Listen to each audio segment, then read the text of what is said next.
DreamHack Tour started with 8 teams, and we are down to the final 2. Dignitas and HellRaisers. Both teams have secured qualification for the offline qualifier for ESL 1 Cologne 2016. But there is still $45,000 up for grabs. First place getting $30,000 and second place getting $15,000. For the final time, I'm Parla, also known as Mantruce, and I'm joined by Pimp, Metas, and of course Natu in the middle. Guys, we are here, it's Dignitas versus HellRaisers.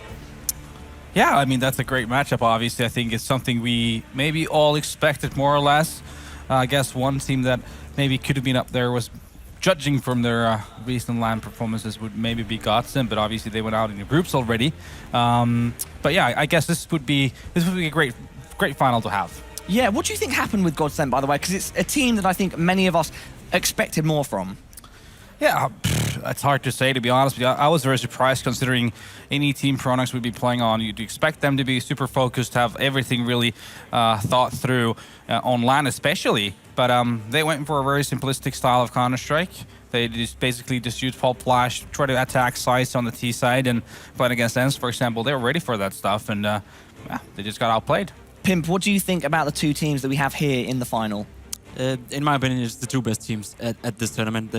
Obviously, that's why they're there, right? But Dignitas have been playing well throughout the tournament. They were a bit shaky coming in. We didn't know where to put them. They haven't been performing that well lately. Same goes on for HellRaisers. They had a promising start with Bonding, and then last weekend at Gifinity they didn't play that well.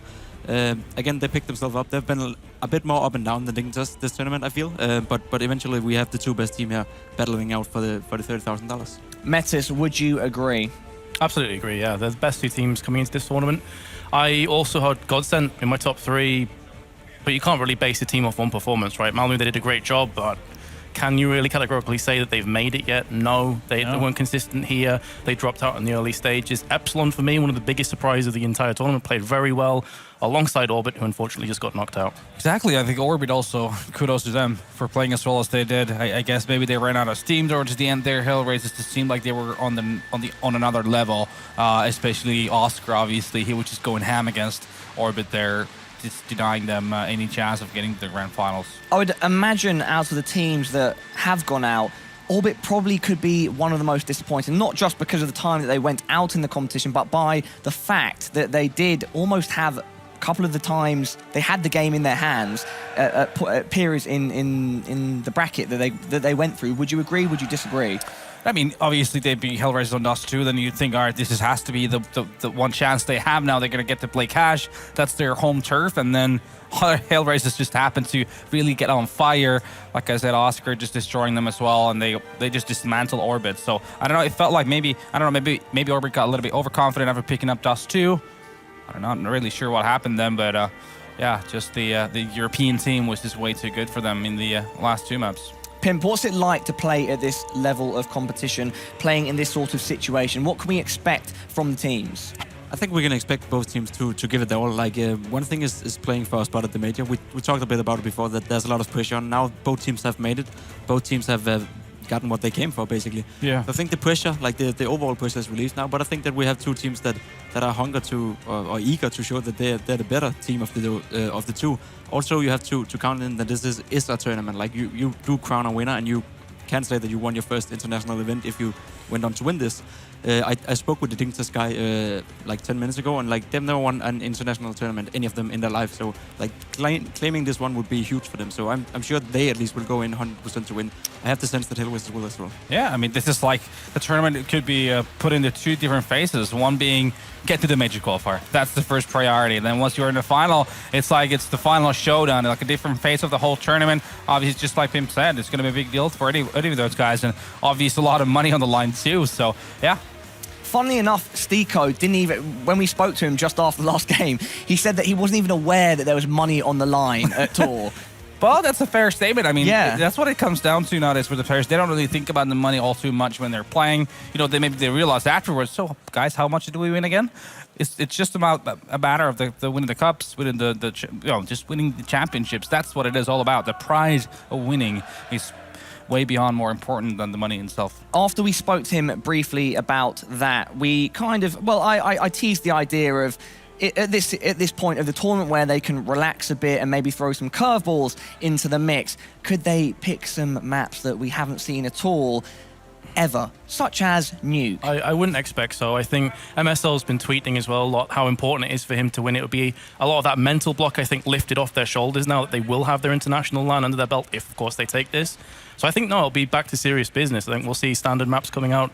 I'd be very surprised. I actually bumped into Rubino just a few minutes before we went live, and I said, do you think Nuke's on the cards? He was like, absolutely not. So if it comes up now, I'll be very surprised. But it's up to HellRaisers, I believe, because dignitas have to remove Dust 2 against HellRaisers. Like, that's true, yeah. dignitas don't play Dust 2, and they haven't been playing for a while, and HellRaisers is a notoriously good team in Dust 2. So if dignitas were the smart guys, yeah, they would remove Dust 2 and count on HellRaisers not picking Nuke. And you heard Stugo in here before, like, he's at the pressure for off, so maybe a little surprising Nuke pick from HellRaisers could be on the table. Yeah. There we go, the crowd getting wild. Good to see them. We've got a nice little turnout there and a great setup on the stage. We're just waiting for the players to get completely ready and ready to face off against each other. Pimp, can I get a player's perspective on the map veto process in a specific situation like this? I completely see the logic in what Meta said, but is there that chance that these guys could, you know, just push the boat out and really try something different? Any of the teams? I think if a team were to try something different, it would be HellRaisers. I think they have the, you could say, balls to make such a move. Whoa! Yeah. Well, no, I'm kidding. No, sorry. But yeah, dignitas again. Balls is okay, it's fine. I know, of course. dignitas could also show balls by leaving Dust 2 in and playing Dust 2 against HellRaisers. I know they've been practicing it lately. It's something they were forced to do due to Inferno being removed, one of dignitas' strong maps. So, like, either team have the chance of showing balls to each other individually. Oh, well, okay, Pip, all right. I know balls the first time round, few first times. The context is very important. Yes. That sentence, if anyone were to like just grab that sentence on its own, it would be an interesting thing to see. Sorry, but I don't mean that to sentence interrupt. on its own. Yeah. I see where this is going. I know. Anyway, Pimp, please continue. I'm sorry, the balls got to my head. Yeah, both teams can show the other opponent a bit of like strength going into the veto, right? Balls is just a good word. Strength is quite. To be honest with you, I think this is going to be quite straightforward. We're going to see a Dust 2 ban. We're going to be Train ban come in as the first 2 bans, obviously, and then. Yeah. Question is if HellRaisers is going to pick Nuke. That's up to HellRaisers. Yeah, okay. I don't think. I think Steeko was just saying it to have us along, just have a bit of fun with us. But I did feel that there was like a slight hint of truth to what he was saying, that they could YOLO it and try it out. But I'm slightly doubtful, Natu. Yeah, me too, actually. I'd rather see them pick something like maybe Overpass, so map they like to go to, maybe even Cash. It's a map that Dignitas hasn't really shown much strength recently on.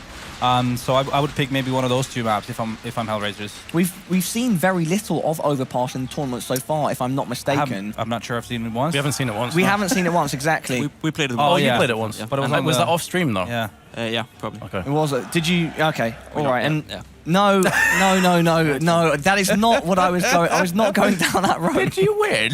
No, I was not going down that Good road. boy, Power. But for the record, though, in a way, us guys on the desk are quite smug that these guys went out, because I think Pimp's been doing great work here on the desk, and having that player input is really, really good. And so, Overpass then, do you expect that could be a HellRaisers potential pick?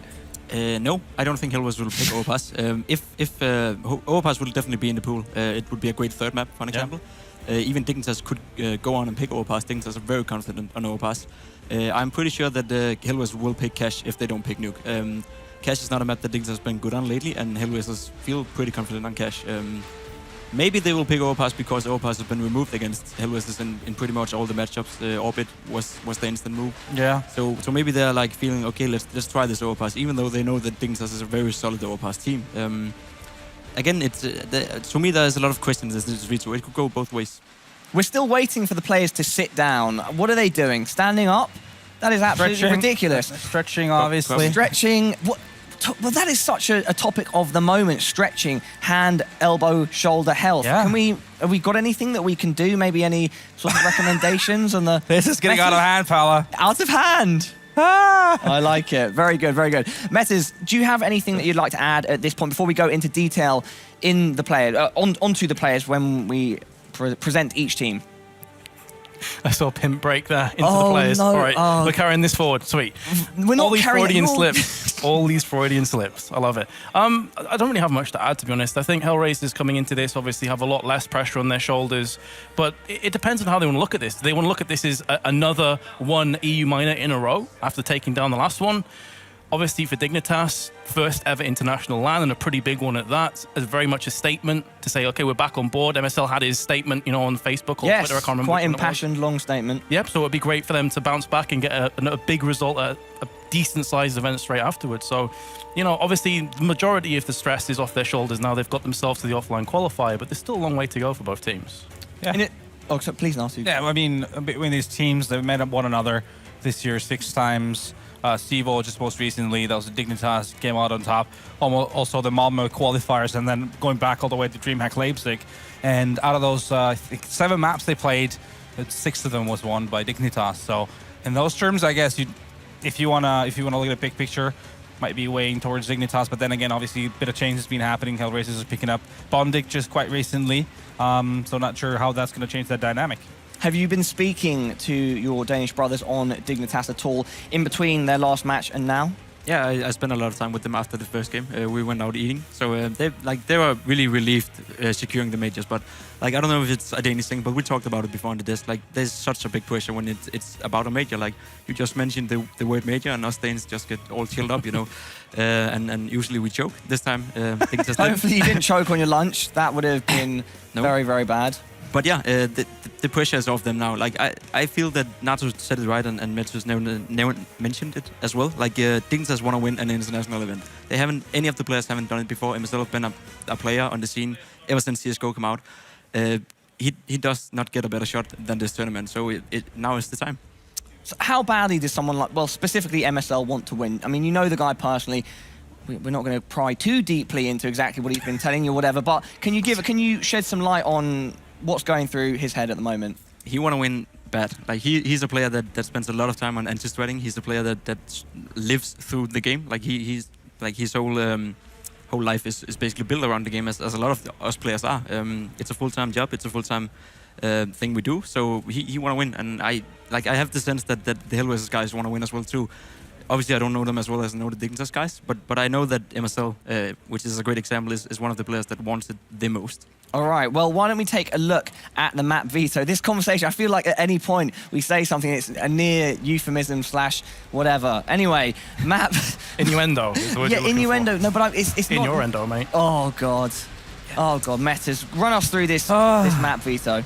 Well, I think we've already kind of discussed which maps are likely going to get banned out here. We've seen HellRaisers time and time again.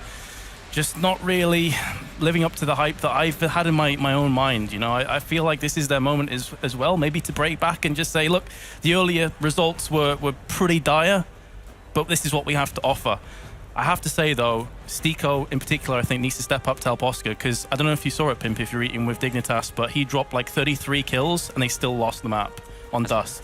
So it goes to show how much he was carrying. Anyway, training Nuke. Dignitas actually banned Nuke. This is what Rabina said to me. He's like, absolutely not. So he I guess he literally meant that they would refuse to play it by banning it. So I guess we're going to be seeing Dust 2 Blade then. That is playing a huge favor into HellRaisers' hands from the beginning. Surely. What do you think the thought process is behind banning Nuke? They just don't want to. They don't want to play it. They just don't want to risk HellRaisers doing what Stiko said to us earlier. Yeah, I think so.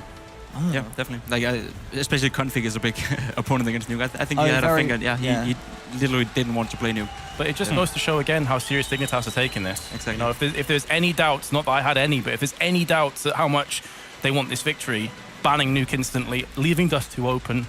Maybe it's the fact that they know it was the 16-10. They were like, okay, HellRaisers clearly are struggling a little bit right now on Dust 2, so we don't fear it as much as we normally would. Very, very interesting. Coming up. Third map. It's could be that overpass we were discussing earlier. Yeah, but then cobblestone. If it were to be overpass, who would that favour? Dignitas, in my opinion. Overpass? Yeah. There we go. My favourite map. Let's go, boys. Yeah, it's a tough one. Slightly Dignitas, you would say, yeah. Yeah, I'd say Dignitas is actually one of the best teams in the world on overpass. They played some very close matches against Astralis at ESL Barcelona in the time where they were also close to beating Fnatic. And overpass with Cobblestone were their two go-to maps, having Mirage as the third best. I think HellRaisers will have a really tough time if it were to go down on Overpass. Now, the curveball right now is that Dust 2 as the first map, which I see going heavily towards HellRaisers, to be honest with you. And Mirage as well is a map that they're super capable on. If you can read into the way that Dignitas likes to play, because they're very stubborn about it, and they don't like adapting on it, then definitely beatable in Mirage. So I'm not even sure. I mean, this veto actually makes me think HellRaisers have a really good chance of winning this in 2. Metas, your thoughts after seeing the veto? I agree with Natu. I think this definitely does favor HellRaisers more than I would have originally anticipated. Dignitas, no disrespect to MSL, he's not one of the best AWPers in the world. Dust 2 is an AWP-centric map. Oscar's a beast on that map, as we saw earlier. So when you have that confrontation, I can only see it going Oscar's way. I can only see Dust 2 going HellRaisers' way here, unless Dignitas make a huge play. So you're saying overall the best of 3 is leaning in favor of HellRaisers? Just slightly. I think the last 2 maps could go the way Dig, though, easily. I think this is incredibly close, right? Very hard. Yeah, I feel like the map veto's really kind of leveled out the playing field in a way. Do you agree or disagree with what your partners are saying? I agree, and I do believe that if HellRaisers were to take this win, it would have to be 2-0. I don't leave them many chances on Overpass against Dignitas, especially not if Dignitas put up a good fight on Dust 2 and then went on to win Mirage. Coming into third map, knowing that Overpass is the map, would be like candy for him as well. Like he loves the map, they love the map. What kind of candy? That's the question. Yeah, sweet candy, you know. How sweet? Very sweet. Okay. Well, I mean, the thing with the HellRaisers obviously is that they haven't had a lot of time to practice Bondic. Overpass is a map you need a lot of structure on. You need a lot of set strats. You need a lot of good smokes to be able to do executes and fakes and whatnot. So I can see that being an issue. Like Pim was just saying, MSL's way of counter-srike is very execute heavy. They like these kind of maps where you can definitely just play around with the set plays. So I do edge it slightly towards Dignitas if it goes to a third map, but I can see this going down in 2 for HellRaisers just as well.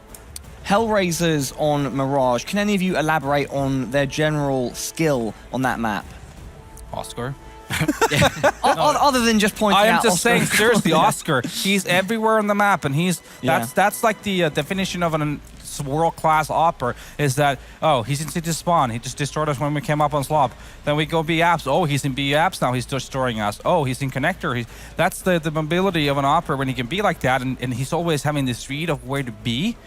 That's just world-class hopping, and that's the magic you see from them. That's why they are really good on a Mirage, and that's why I can see this being problematic for Dignitas. You mentioned, we were speaking about it very briefly before we went live, about Oscar and the way that he is so mobile as an AWPer, and it is a skill that AWPers, when they possess that skill, it makes them extremely formidable. Can you relate it slightly to the JW style that's quite chaotic and is always mixing up what they do, or would you run a parallel with someone else, or not at all? I mean, it's definitely not JW style, because JW is just JW. There's no comparison there. I think he's much more calculated, has a more of a rhythm. The way he plays is much more...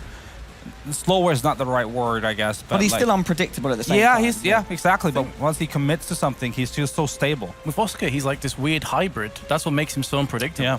Like, just when you think you have the rhythm found out, he'll do something crazy. He'll push mid, for example, Mirage on either side. And that's the other cool thing as well. A lot of AWPers, amazing on CT side, give them T side, they struggle. Oscar will push B apps fast with an AWP and pick someone off on B. It's ridiculous. Like, how do you play against that? To me, he's much like Guardian. Like I've heard some interviews like saying that Oscar and Guardian speaks a lot together, and like Guardian gives good advice to Oscar here and there. When you play against Oscar, speaking from a personal point of view, like, and playing against Guardian, you always feel that they send a guy in front of Guardian or Oscar, and you will always get revenge strike. You can get the first guy if you're good, but Oscar and Guardian will always come in and make the shot. Like, they will never miss the easy shots, which is what makes Oscar so good. Also, he has the ability, just as Guardian, to take the first pick. He's not only an AVP player who goes in second after his teammates, he also goes in first and takes the first picks.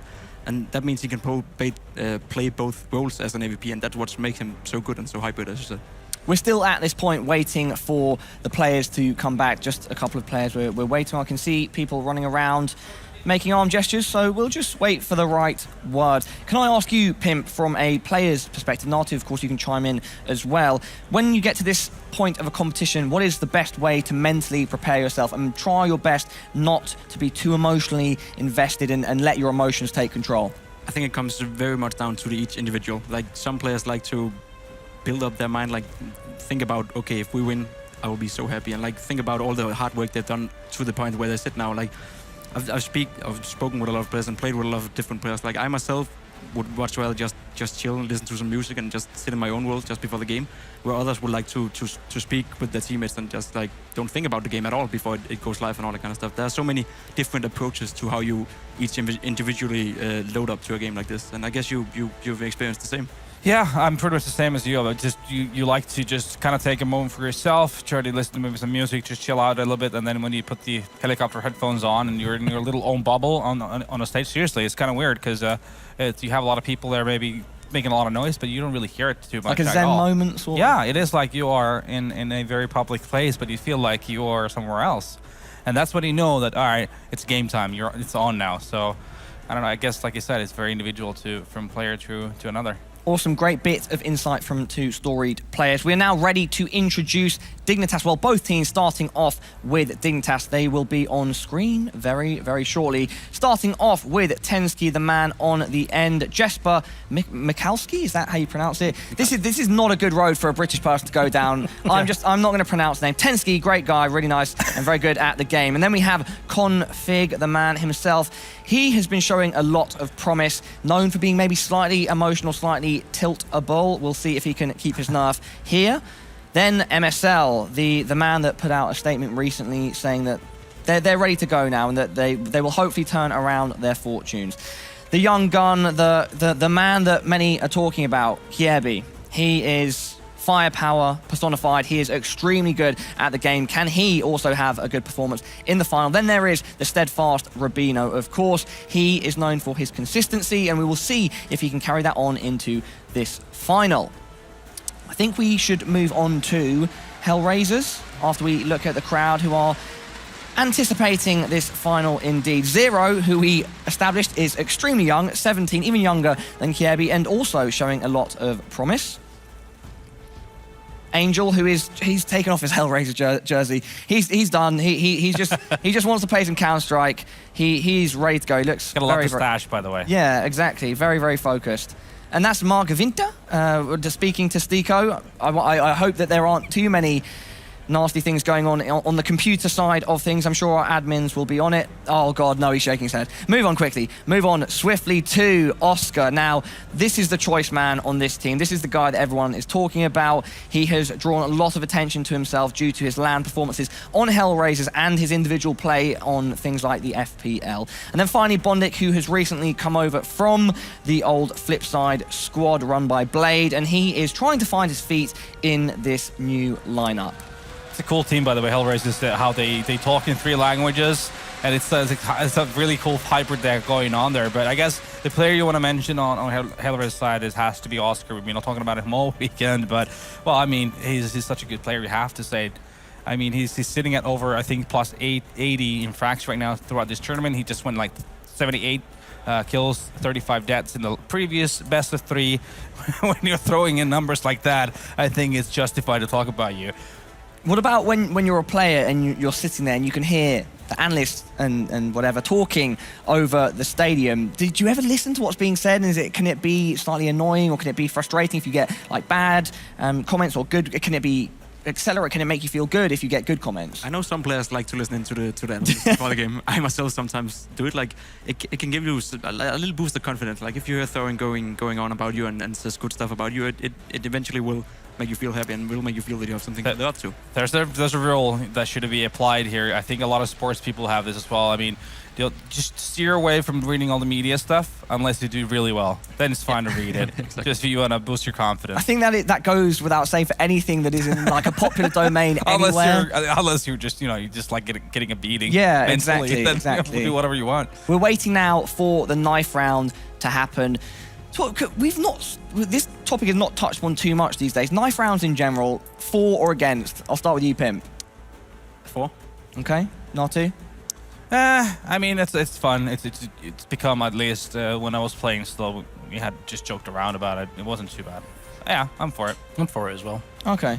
It makes no harm. So Yeah, I Yeah. mean, this is the thing. Non-issue. It's very much a sort of luck-based thing in a way, the knife round, but some people do come to it taking it very seriously. Could you just flip a coin instead? Devil's advocate. Well, I mean, surely flipping a coin is more luck-based than knife is, though, because you still have reactions, movement play a part in knife rounds. There dodge. is a small amount of strategy, I guess, on certain maps, whereas flipping a coin is literally just 50-50, right? Yeah, for sure. It's just there's that argument that which side you start on can decide a lot, and could we not come up with a way that I don't know? It's just I It's know. always going to be in the matter of luck or just some kind of a stupid thing anyway. Yeah. So I mean, may as well have a knife The round. thing is, you have to play both sides of the map anyway. So you Yeah. have to be proficient on both. It comes back to the old nuke when you'd see scores of like 14-1, 13-2 were quite commonplace. But, you know, at the end of the day, you have to play both sides. Yeah, it sucks if you start on the T side in that perspective, but you've still got to work at the craft, right? Some teams did manage to grind out the T rounds. What about Play the both. So going on from that in a similar vein, what about if it ever happened that admins were to just choose the map and we had a fixed map rotation? Would you be for or against that? Against it. against it. I would be too. I'm literally asking We've for already had argument's sake. this 10 years ago, the Yeah. CPLs and whatnot, and it was not great. It was definitely not great. Having, like, there were, well, also the fact that there were so many stupid maps as well back in the day called, like, CPL Fire and all these, you know, just things that would just break your head, basically. So, definitely, please, no. Yeah, we have it in recent time as well. In the first season of ESL Pro League, it was a fixed True. map, and like I can account for all 12 teams playing. They weren't a fan of it. Like we like the veto. We like to get on the map that should be the closest one between the maps when you veto. Like so, definitely against. I think we're all in agreement that the veto process does add a level of tactics to what's going on. For sure. It would, hey, Narty, it would be great to see a CPL mill at some point. No remake of that. Ah, Cheeky CPL, no, I'm custom. down. I'm down. Yeah? Yeah. Go, Bring go, it. map creators out there. Go create that. I don't know. Well, in that I'd love case, to see if that. we bring Mill in, which map goes out? Nuke. It's barely even in yet, so that would be a failure before it's even started. Nice. Interesting. We're still waiting for something to happen on stage, so we'll something. It's best when you don't know exactly what's going on. It's better to be vague. All right. And so something is going on stage, which we are still waiting on. Guys, can I maybe we can just get into predictions a bit? Which way is this going to go specifically? I know we've kind of talked about it in general, but specifics now would be good. HellRaisers is going to take Dust 2, then Dignitas move on to win Mirage in a very close game, and then they will stomp HellRaisers on the third map. Oof. Very That was confident. very specific, but Yes. oh, never mind. Just kidding. Okay, Pimp, Dust- round by round breakdown. Please foresee the whole. We're supposed to fill more time. Naughty, please go No, ahead. just kidding. I'm just kidding. Dust 2 definitely going the way of HellRaisers. There's nothing, you know, no argument against that, I don't think. Like I said, Mirage can be a handful for Dignitas, and knowing their mental fortitudes are not the best off, they seemingly just break under these situations. So I'm just gonna say 2-0 for HellRaisers. Matters. I agree. I think Dusty will go HellRaisers. Bubble was one of the determining factors as to why HellRaisers ended up losing that against Orbit. I don't see MSL, no disrespect to him, beating Oscar in confrontations. I think it'll be 2-1 though to Dignitas, very similar to what Pim said. I have had an update, and we're just waiting for Stiko to join the server. Just some minor technical difficulties. Minor, of course, European minor. Completely No coincidental. pun intended. Got him. No pun intended, but the pun came through. I don't know. There's no other second half to I was that. waiting for the punchline. No, there wasn't Okay. a punchline. The pun intended, nothing comes after it. Pimp, Yes. tell us a bit more about Dignitas, the details of the team. Kierby, how much of a factor could he be in this match? He has to show up. Like basically, we have Kirby going up against Oscar in this match. We have the two best players of the tournament so far. I guess Yeah. Bubble is third best, but basically the two best players of the tournament so far. The two players that have been the MVP for their teams. Whoever of those two shows up for their team, if not both, will probably have an edge already going into the game. I think Kirby will perform well. Like it's also like it's new for him to be this good. Like it's not more than 3 or 4 months ago that you thought of him as a talent that never really broke through. A final like this in an international event would be a great game for him to show up again. For me, I think it actually goes beyond the main fraggers. I think Hirbu and Oscar are definitely going to be there. It's going to be the secondary fragging that is going to be the question for me. And that's Deco for HellRaisers and probably Config for for Dignitas. And I don't think Config actually has had a particularly great tournament in numbers, but he's had a lot of impact frags. So if he keep that up, that's great. On the other hand, Stiko's actually been, the man here has been putting up great numbers. Who still looks slightly uncomfortable with what's going on. And he's okay. He's got his headset on, but Angel still hasn't.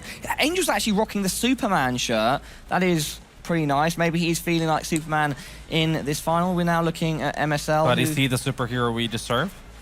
I don't know. Is he the superhero that HellRaisers want? Probably. Or is that Oscar? Should they switch shirts mid-game? Probably should, yeah. Oh, and there we go. Beautiful shot. Thank you very much. Looks like he's been around the block a few times, doesn't it? Yeah. He's had quite a few washes. Well, I mean, he's been working away in HellRaisers. How long has he been in HellRaisers for? It's got to be Long 2 time. years 2014 at some point. Okay, around 2014. Yeah, about 2 years then. Can't get an exact date on that now. Stage looking great. Rubino, oh, look at that lovely little flick of the hair there, just coming down. He's definitely done that on purpose. I know Ruben quite well. He loves it, and he's ready to go. He'll be relishing this opportunity because Rubino is very competitive, but he's also not in a negative way. Like he lets his character out there, and I think he definitely likes to win and do it emphatically, and he likes to come and talk to us after. That's why he's one of the people that always comes to do interviews. And so I think he's very much going to be trying to prove himself, because I think he has great results, but he's not as consistently great as maybe like Kiebi, and I think he definitely likes to have those big performances and have his name up there at the top. Metas, please. Well, the thing is that I agree with what Natu said, but I go a step further. I actually think Rubino could be the key player in this best of 3, because for me, he's the unsung hero. Yes, he doesn't have the highlight reel worthy plays. Yes, he's not dropping consistent 30s, but especially on maps like Cobblestone, for example, he's the guy that pushes B long. He's the guy that gets up on plateau and baits a lot. So I think he's one of those key members that will actually be required for Dignitas to perform, because we saw before, yes, Oscar can go ham. If no one else is there with him, you still end up losing. There's only so much one person can do. But it's a good point, because what HellRaisers have in Oscar against MSL with DVP, Dignitas have with Rubino against no one from HellRaisers. It's a really good point. HellRaisers don't have anyone that is as good as Rubino to close out the rounds. I didn't say that Tensky is better than anyone on HellRaisers at the clutches. Oscar is a great clutcher, obviously, but he's also the AVP player. So if you put him up against MSL, you give it a clear edge to HellRaisers in that respect. Other way around, if you put Rubino up against anyone in a clutch situation with HellRaisers, he'd win big time there. So like, it's two different things that might come in and play together and could decide the match. That's it, yeah. What is it that makes Rubino good in those situations?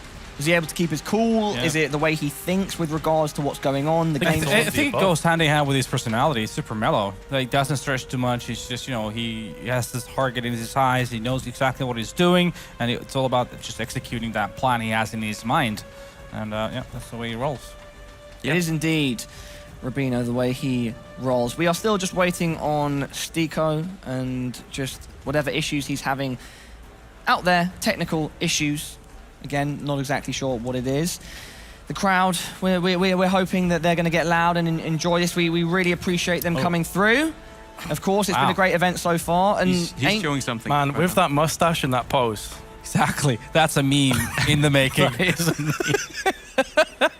Internet, Twitch, make it happen. Oh, but look at this. They've got a new stand-in. I think that is Eric from the admin. No, it's not. Okay, that was wrong. Stiko is, in fact, still playing. But also, I guess something to talk about here is their coach, LMBT. Guys, surprise twist. The final is going to be a Hearthstone tournament. It's not CSGO. No, it's not. It is CSGO. And we won't be playing Hearthstone. But again, HellRaisers' coach, LMBT, is quite vocal, actually. I was sitting behind them watching the match before against Arbit, and he's very vocal. He's making a lot of the calls, helping him out, calling out where the opponents are, and doing mid-round calls.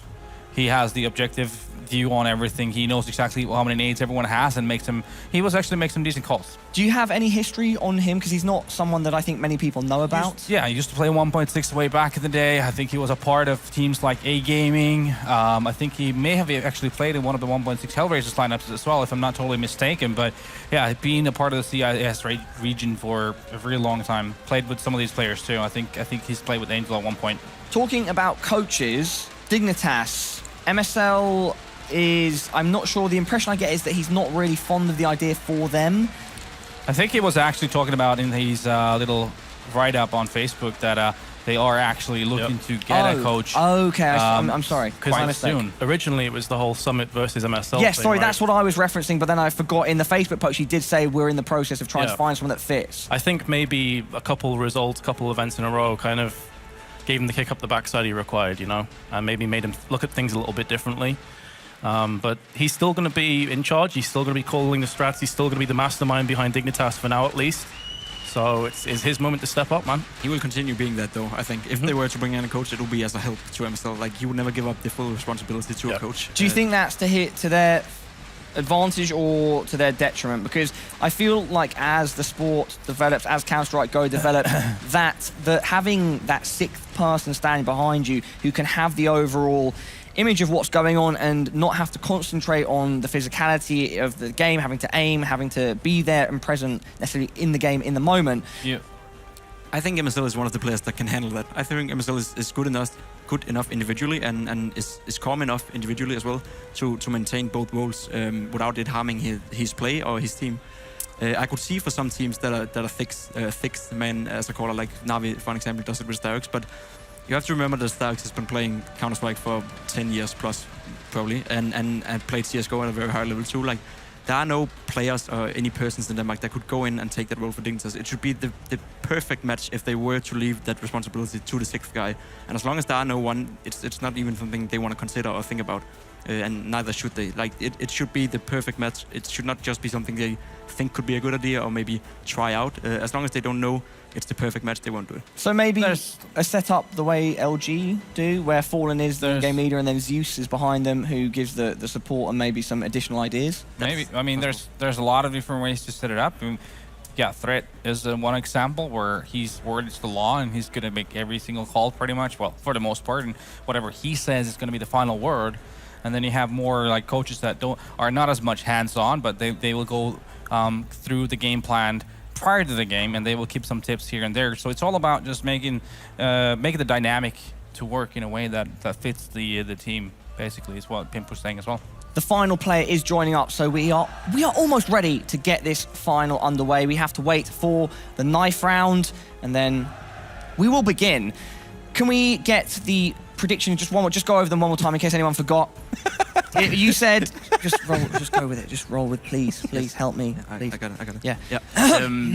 HellRaisers is gonna win Dust 2. I think Dignitas is gonna win Mirage in a close fashion, and then they are gonna stomp HellRaisers on Overpass as the third and deciding map. There we go. So 2-1 in favor of Dig. Denmark is gonna get wrecked. Wow. Okay. What my man Pimp said. Okay, there we go. So 2-1 in favor of Dig. You're thinking 2-0 to HellRaisers. Yeah, that's the option they have. Yeah, Meta's 2-1. Yeah, I completely agree with what Pimp said. I said before Dust 2, I think there's going to be too much firepower on Oscar for Dignitas to be able to deal with it. No one can really stand toe-to-toe with him on that map. We haven't seen him yet sort of crumble on LAN, Oscar. I'm sorry, the knife round hasn't really... Get the knife down, boys. Yes, I know. It's the fastest part of the match. But going back to what I was saying, Oscar, as of yet, there are some stats out there. I'm pretty certain he's still at this point. But on LAN, he's not had less than a 1.0 rating, I think. Something pretty crazy like that. And we haven't yet seen him kind of crumble on LAN, is what I'm saying.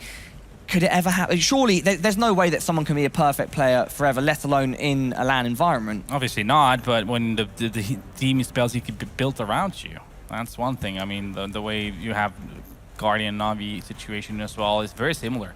So obviously he's going to have his room, and everyone's going to play for you.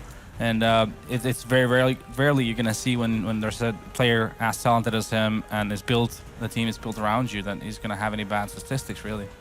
It's quite simple. It's quite simple. Nice. Simple from the similar region. Hashtag not new simple. Oh yeah. I mean, let's not even. We don't even know what's going on with that right now because currently. You don't want to know, really. Oh really? Don't care, mate. Okay. Yeah. Fair enough. Fair enough. Maybe Pimp will be starting a new team away from SK, and he'll be picking up Simple, and he'll be the good guy with the bad boy of CSGO. Good luck with that. That really would be the odd couple. Like Simple and Pimp. It could never, be sitting in a tree. Pimple. There you go. They call him that. Yeah. I have an interesting statistic. In the last 25 games, Oscar has only had how many games was that? 4 games. Less than 4 games where he's had a KD less than 1. Yeah, well, he had an over 2 rating in the cash match against Orbit just now. So I mean, Yeah, he had 2 like, plus 2 plus, right? Yeah, so I'm saying, I mean, he had almost 80 frags in 3 maps. So that's just ridiculous statistics that he's able to pull off here. And this tournament has just been plus 10 and above that pretty much for the whole tournament. But he did start out a bit slow, I'd say. Like he didn't start out like the Oscar we've seen the last 2 months, but he suddenly got after today, especially, and in the game against Ents yesterday as well, he was playing well. But like the match you just saw against Orbit, like take nothing away from Oscar, producing a 1.83 rating over 3 maps against Orbit on lane, who has been playing well, is just ridiculous. Like it's that good. Take nothing away from that. This must be one of the longest knife rounds of all time, if it is in fact going on. Is it one of those ones where it's got like the 60-minute time limit and there's just 2 people running after each other? I don't know. Probably. I'm not entirely sure. Or maybe Stiko is feeling uncomfortable again, something technical issue. It's Need, something like, some to do with t-shirts, man. it's Just like we survived the EU minors. yeah, exactly. It is something to t-shirt, do. mate. It's something on the Dignitas side of things, and so that is currently being solved. Thank you very much for bearing with us. Can I ask you guys, as former player and a current player? I've actually forgotten my question, guys. It's actually completely gone from my head. When you're in a situation like this, where you get to a final, is it most important that you have that one player that's firing off on all cylinders, or is it more important to have everyone playing at an okay level and it's the 5 that come together as a team? I'd guess that every team would say that they want the 5 to be together as the team, like, and that is initially the best way to win. But it's not always that's the reality. And like, I'm pretty sure that neither of these, any of these teams would take one of the other. Like if they have one player going off and winning the game for them, I'm pretty sure they would be happy with that.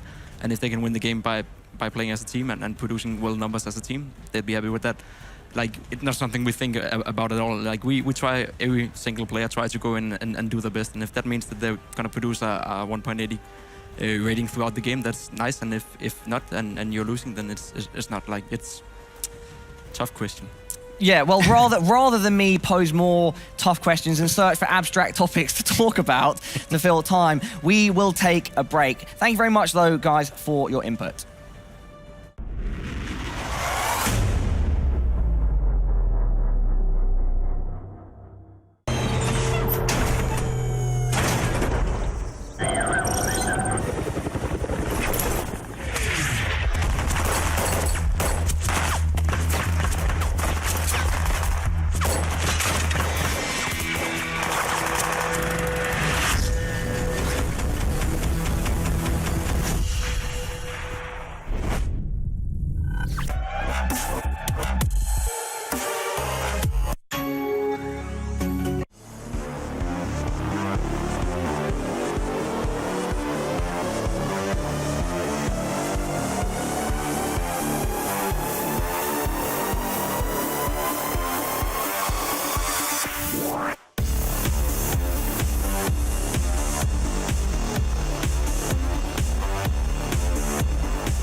And welcome back. We should be good to jump into the first map of the grand finals very shortly. The knife is underway between Dignitas and, of course, HellRaisers.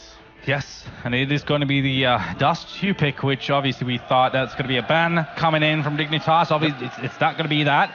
They decided to ban a, well, nuke, obviously, which was something they were scared of maybe coming into the play. So I think this is definitely favoring HellRaisers massively. Map number 1. Oh, totally agree. I can only see this going one way. Dig versus Hell. This could very well be Hell for Dignitas on Dust 2. That's the very good. Especially if Oscar shows up as he did earlier. Now, that's the issue, right? If Oscar does really come to play the way that he has throughout the tournament, I think that's just going to be way too much for Dignitas to handle on Dust 2 specifically. A map that has a lot of long-range battles. A map that really does favor the great operas. So I think it's just definitely only one way that this map could go. I think it's going to have to be pretty execute heavy if Dignitas want to get anything out of this. Like so smoking up through mid, trying to neutralize any vision.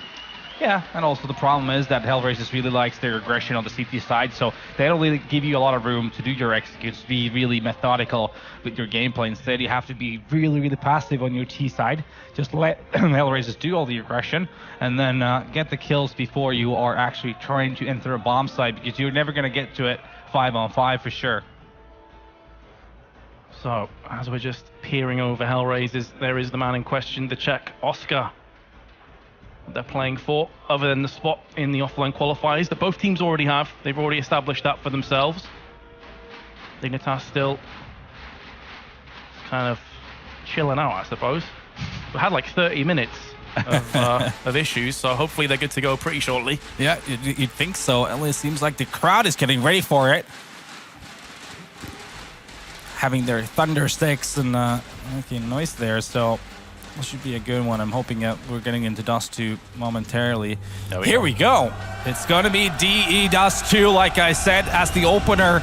And that what they both agree will probably favor HellRaisers, but you never know what's going to happen. It's going to be the pistol round. HellRaisers starting on the T side, taking the toss on the CT. One of the reasons CS is such a beautiful game to watch is because it can be so damn unpredictable. So we've given our predictions, but who knows? Now we're going to find out the answers to those questions. They are just predictions. As Rubino is going to come out. Catwalk! Hello. First 2 kills going the way of Dignitas before Oscar manages to retaliate. Very nice opening picks. Dignitas. Kirby is pretty low. Bondic with the Tech 9, and there is the frag from Oscar. Very nice shot onto MSL. Brings it back to all even. The bomb's still in mid. Stiko is having a quick gander through on B tunnels, but hasn't spotted anything just yet. Kirby, I think, just saw a head popping up from Xbox. Hasn't been able to land the shot just yet, though. Config's going to be getting a kill there in double doors, though, and he keeps facing, gets the second one on Stiko. It's only Oscar left right now. He has that Tech 9 and armor. Is he going to go all raid boss here? Oh, what a nice shot on the Kiryu as he's falling back all things. Now he's got 1 to his left, but it's going to be Config. A little bit too much for Oscar to handle, and that's going to be the pistol round going the way of Dignitas. Looking hyped as well. Great way to start things off, and when it's Oscar in 1v2, man, you just wonder. You're thinking, he's got a Tech 9, is he going to do it? He got a beautiful fadeaway headshot. Well, that was all. He's going to get out from that round. Into the next one we go. We're going to see a mixed bag of weaponry. 3 SMGs, 2 assault rifles. And not a whole lot from HellRaisers right now. It's Bondic with armor and Eagle. Interestingly, everyone else is just saving. 1 P250 upgrade made. And that's pretty much all they have. They have no grenades, so it's going to be very hard to get on a bomb site and try to get a bomb plant. Although, Dignitas is taking it quite passively on that 8 bomb site. 1 playing car. MSL, that's going to be Rubino in the safety slope right now. Oh, that nade. Yeah, that's going to make so much damage. And here comes the run boost once again. We've seen this so many times in the tournament. Rubino is going to be ready for it. It's actually going to be MSL getting the first 2 before Rubino gets a part of this. Bit of a parade going on here on this A site with Angel and Stiko, the last 2 remaining. But there we go. Rubino fends it off, and it's going to be quite 2-0 for Dignitas. I've got to say, it was a beautiful incendiary that was thrown. They've seen that run boost so many times from Catwalk that as soon as it happens, Rubino just pulls away, tosses it down, and says, "You can't pass it." Yep. So everything you've just done has been for absolute naught. Very well played indeed from Dignitas. Here comes the buy though. Scout for Oscar. This situation, you would expect nothing else, really. And, well, he tags Kirby, so there you go. Obviously. Why wouldn't he, right? Look at this aggression, though, from Rubino. Got a teammate as well, Tensky, but Rubino's coming in. Stiko is fully aware, ready for a push right now. And, oh, there's going to be a flag from Lower Dark as well. Stiko gets the 2 kills, and Oscar as well. Tensky did get 1, but it's going to be a quick 4 on 2. Favoring HellRaisers. That aggression is not going to work out great for Dignitas. Not quite yet. They still have 2 M4s in play, but just the smoke in the hands of MSL. So from this point on, it's going to have to be flawless counter-strike from Dignitas if they want to pick up round 3. And it would have to be a pretty big throw from HellRaisers. MSL goes for the peak, does spot himself a player. Steve goes down to 31 after getting himself the opening 2 picks. And now the bomb transitioning through long towards A. But that's where Dignitas are going to be stacking. So this round maybe not over just yet. That's going to make it a whole lot harder, though, for Config, as his partner in crime, MSL, has fallen down. He's going to be trying to hold the angle. First headshot goes down. He is one of the players he'd like to be in this situation from Dignitas. They line up for him, and he very nearly gets the double spray, but instead, HellRaisers will claw back their first round. Yeah, just great awareness from HellRaisers there, taking it really slow in the beginning of the round, nullifying that aggro push from the CTs, eventually becoming a 4-on-2 situation, pushing low on Config, trying to battle on his own, but doesn't manage to get more than a couple of kills there. Still, that's going to be Dignitas now on a force buy situation. Angel has a Mac 10. He was maybe expecting less bought from Dignitas. Thing is, though, there's no armor on Rubino and no head armor, so that Mac 10 could still be an absolute nightmare. Interesting as well that it's Rubino that's got the AWP and not MSL, so we'll see if that continues to be the trend here.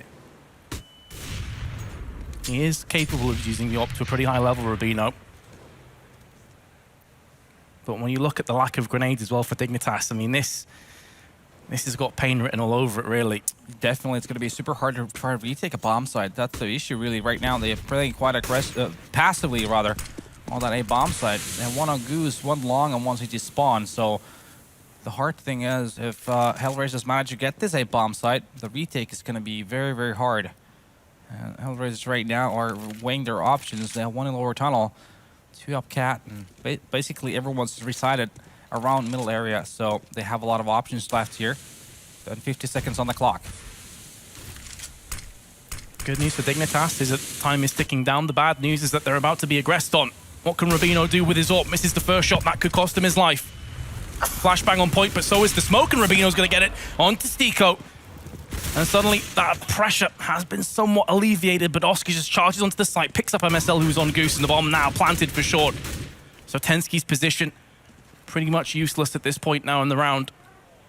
And now the retake comes in, and as you called before, Natu, it's going to be such a difficult retake to get done with 0 grenades to play with, but that makes things a little bit easier. Yeah, now it's super hard, though, because they have no control of long or catwalk. So they're just going to get sandwiched, but as I say that, Angel and Oscar getting 2 big kills.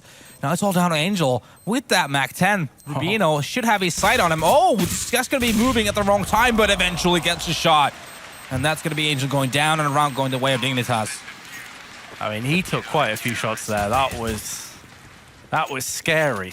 Make no mistake, but Dignitas do manage to get themselves the retake in a very important round at that. So they had a sketchy economy. Should have just about stabilized now. How's it looking for the terrorists? Obviously, with that bomb plant, they should be pretty okay with some AK-47s. In actual fact, it's a lot worse than I expected. 2 Deagles, Galil, and Oscar has the AWP, and that's all he needs. Down goes Config. And it's that point, right? It doesn't matter what the others on the team has, as long as he has an AWP. But look at Tensky. He's playing with death right now, trying to go through these double doors. He's going to smoke it off from the T side. He's going to that long house. Oh, what a nice grenade, though. Oscar does not have an armor, so he's very fragile for damage from a grenade. Yeah, hence the title Glass Cannon, because very nearly shattered from that grenade. Down to 44. And very vulnerable, but the good news with the AWP is all he needs is a small pixel to show itself, and he'll convert that into a kill, regardless of 100 or 1 health. Angel, meanwhile, is trying to filter out any CTs who may be just lurking around mid. MSL's going to push in, but it's going to be into the arms of Zero. Gift wrapping that life away. Now Dignitas are in another situation where they are going to just have to try and hold on for dear life. Rubino is going to be facing off against another run boost. First kill goes down, very nicely done. Very nearly gets the second one. He's still alive, but not for too much longer. Stiko's Galil comes good. This is becoming very hard right now. Tensky, he's positioning obviously known right now by Bondik, who has only 2 HP and a Deagle also at those doors. All he has to do right now is trying to stay alive as Tensky is here. And that's going to waste all the time necessary off the bomb. And Bondik somehow still manages to win that duel with only that 2 HP. Caribou, the last guy from Dignitas, he's trying to nullify Bondik off the map, but Bondik making his way all the way to the pit. So it becomes a little bit hard for Caribou as there's 2 other HellRaisers members coming over on long right now. Oh, but he's going to get the first one. He's going to get more. He's still in the realm of possibility. A flash comes in, but it's going to go down on the AWP saved by HellRaisers. The second round for HR coming in. The good news for HellRaisers as well, nearly a team ace. Everybody, barring one player, getting themselves on the scoreboard with a kill. So it wasn't just the Oscar show, although he did start off with a beautiful shot through mid. Everyone else was there. Yeah, very cozy buy as well for them, obviously, a couple of Eagles. But as long as you have that op on Oscar, anything's possible. And that is another testament to it. And Caribou's going to go down. That's ridiculous. In the hands of Oscar. How? That is insane reaction speed. I think he's done it quite a few times as well, hasn't he? And here comes the B push from HellRaisers. And it's just Dignitas members going down left, right, and center. Because we have the benefit of seeing the X-ray. He doesn't. That is just unbelievable. That's kind of blown me away a little bit, not going to lie. 2 CZs anyway left on the map for Dignitas. Both stacked on Catwalk. Angel on the prowl. They're both going to drop in, and he is going to get himself picked off, but Zero with the easy cleanup. Now, Dignitas did force up that round, so they're going to be into an eco this one, more than likely. They've got about $3,000 or thereabouts. So maybe a couple of upgraded pistols, but that's pretty much it. Yeah, for HellRaisers, that round's very clean. So again, they're going to be able to build that buffer going further. If they will lose a round, they will still have money to buy. That's the good part. As we can see right now, Angel is going to stick to that MP9. Well, knowing that their opponents don't have armors, they have upgraded a couple pistols, but that's all they have. So it should be another easy cleanup with HellRaisers taking the lead. Headshots left, right, and center, but there's Kirby. Answers back with his own. MP9 getting a bit of farm from Angel. 2 kills for him in the round, 2 for Zero. And 4 to 3. This is the reason for the save, though. We are going to have a full buy-up now from Dignitas. Will it include a glass cannon AWP? Because I don't believe they have enough for the AWP with Kevlar. There's an option. They can either go AWP or just full M4s, and they've gone full M4s with grenades instead. They prioritize the nades over the firepower. Yes, but I think that makes sense considering they don't have a star operator on the team. That's exactly it, yeah. I rather want to see them on the rifles and have all the nades for the retakes. All right, now Dignitas once again play really aggressively here. And Catwalk, but that flash is the MVP of the round. Zero getting the first 2 kills as well. Gonna just leave Tensky here on this A-bomb side. He's gonna be in a world of trouble, or is he? He's gonna get the first one, making 3 kills on HellRaisers. And he just wipes down that attack on his own hands. Bondik and Oscar left. And he only lost 2 remaining. He just lost 21 HP as well. You know, casual 3K, no problems, mate. Whatever Zero can do, I can do better. Basically what he's screaming on the server. Bondik down to 4. And borrowing Tensky's ridiculous play, that was a very clear-cut round for HellRaisers. Oscar's still alive, so maybe he'll be able to clutch this one out. 4 kills for Tensky now. Oscar, Kirby maybe feeling like he should have had that kill. He had all the advantages as the peak came around the corner. 6 HP, 50 seconds, bomb in the hands, and grenades. So, with no HEs in the hands of Dignitas, this isn't going to be a clean kill unless it comes through the doors. So Oscar is going to have a millisecond of reaction speed, and we know how crazy he is. Unless he just goes for the full plant, he's going to get caught here with his pants down from config. You can understand why he's gone for it. It's hard whatever he decided to do. 4 to 4 at the scoreline now. There's the man of the hour right now, Tensky, with the mad spray down. You thought those 2 kills from Zero would have sealed the deal, but it was Tensky that mowed down the attack from on top of the bomb side in the end. Just a nice play from him, and that round going the way of Dignitas. They're keeping it competitive so far. It's 4-4 scoreline. HellRaisers still with a lot of money to buy what they have. An op, and Oscar once again opens things up. This time it's going to be on Rubino. And Angel is going to take a duel on the B. It seems like that's going to be a Q for a B push coming in. Config being the lone man here. He's going to get 1, making 2. The bomb is down as well. Still staying alive with 19 HP before Zero manages to get the kill. Nice attempt to hold off the site, but unfortunately there's just too many players to deal with. Oscar now watching the close angle. Tensky will be peering around there, but it's MSL who goes down first. Oscar tries the no-scope. Gonna bring out a P250. Tensky's there. Doesn't lose too much health either. The bomb has been planted in amongst all the chaos. But with a kit, a HE, and a smoke, it could have been doable for Tensky, but I think this suggests that they are going to play the slower, more patient game instead. Save the AWP, fight back in round 10. This is exactly what HellRaisers does a lot of the time. They get that pick from Oscar in mid, and they have good spawns for one part of the map, and they just basically plow with it. You saw Oscar getting the pick, and then Angel going for a duel towards B. He wins that as well, and that's a kill. Let's rush in the bomb side. Config tries to fight back. He gets 2 kills, but he's not able to fend off enough for it to be competitive for Dignitas. And HellRaisers pick up their 5th.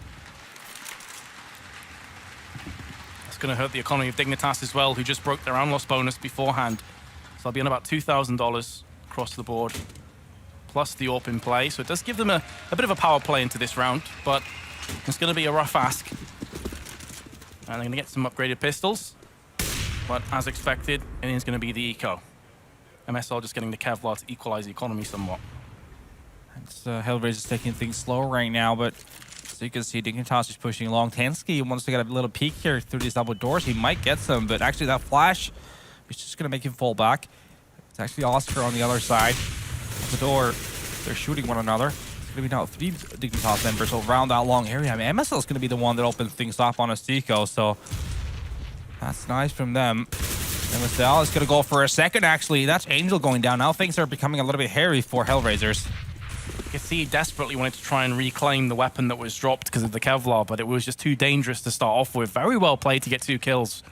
Very well played indeed. Well, look at the stack as well from Dignitas. They are 4 members now towards the B bomb side, and so you can see from the minimap that is exactly where the bomb is going. So this could be a massive disaster for the HellRaisers team, unless they decide to steer away from it, but not entirely sure right now. Oscar is the one, though, with the bomb. Tensky, though, he might be in a prime position right now to just take off this bomb, but no, it's going to be Oscar. Tensky was aiming slightly too high, and Oscar ducking in to aim through the doors wins that battle, and he's not going up on Catwalk, and that's going to be almost a free bomb site. Only Rubino there with the USP.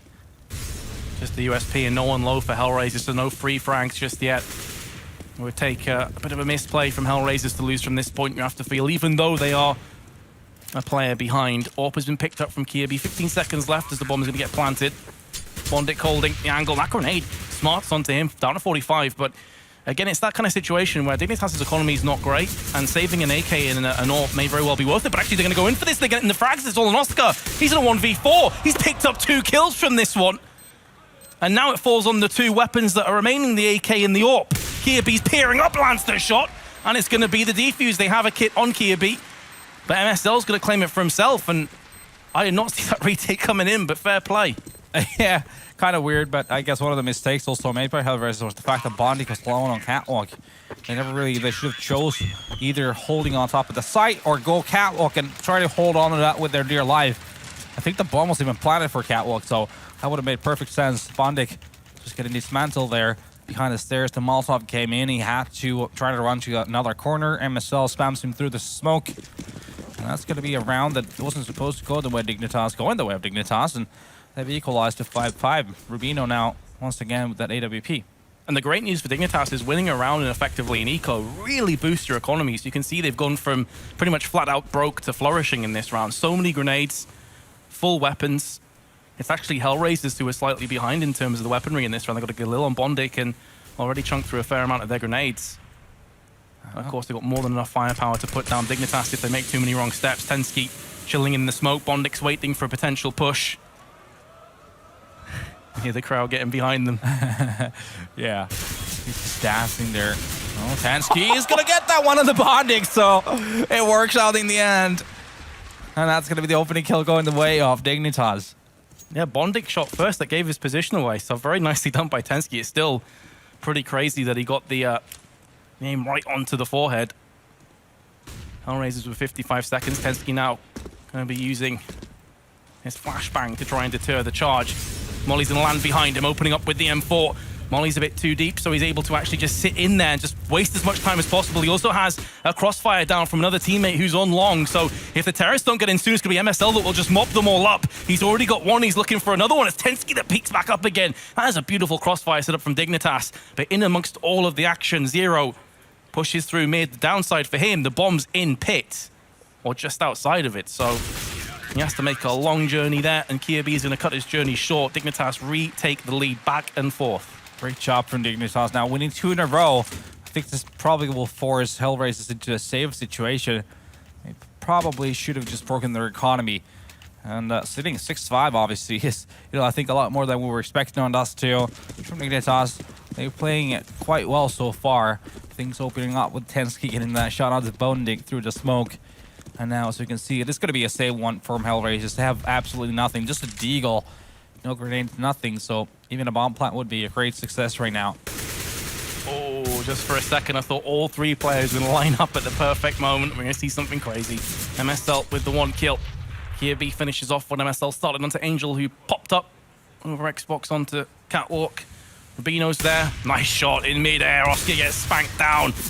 Too many times. That run boost has been utilized now. They're expecting it almost. MSL on elevator as the incendiary lands onto the site. It stops the plant and will stop any hopes for HellRaisers to get anything done. Actually, no one dies on Dignitas, so really, really good round. Exactly. That's very important once again for their side. Now they are the ones being able to build that buffer and make sure they have the money to buy all the equipment they need to fend off the attacks from these HellRaisers here, who've been struggling a little bit for the past few rounds. It's going to be a 7-5 lead right now on the CT side for Dignitas. And Oscar on the op once again. As you can see, Angel opts to take the UMP for the sake of having all the utility he might need in this round.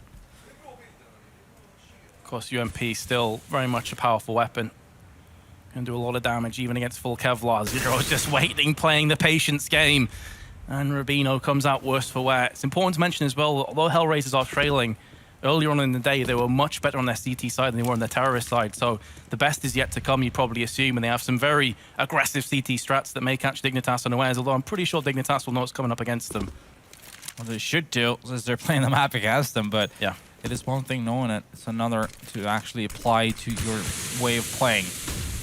Here comes a couple of smokes. The bomb is also making its way towards the tunnels. It's going to be an actual beat bush coming in. Oscar gets a pick on middle. Config, though, with a nice quick flick there. MSL gets one as well, but Config has been able to fend off this attack for long enough for the rotation to come in. This should be perfectly be in the way of Dignitas. MSL getting that kill, and now it becomes a 2-on-2. Angel solo on HP. The bomb is down right now, but Bondic in CT spawn could be a difference maker. Waiting for his opportunity. MSL, he knows exactly where MSL is, I think, but does not know. And there's a second guy in there in the back aside. The bomb is still lying on the ground. It's not being planted.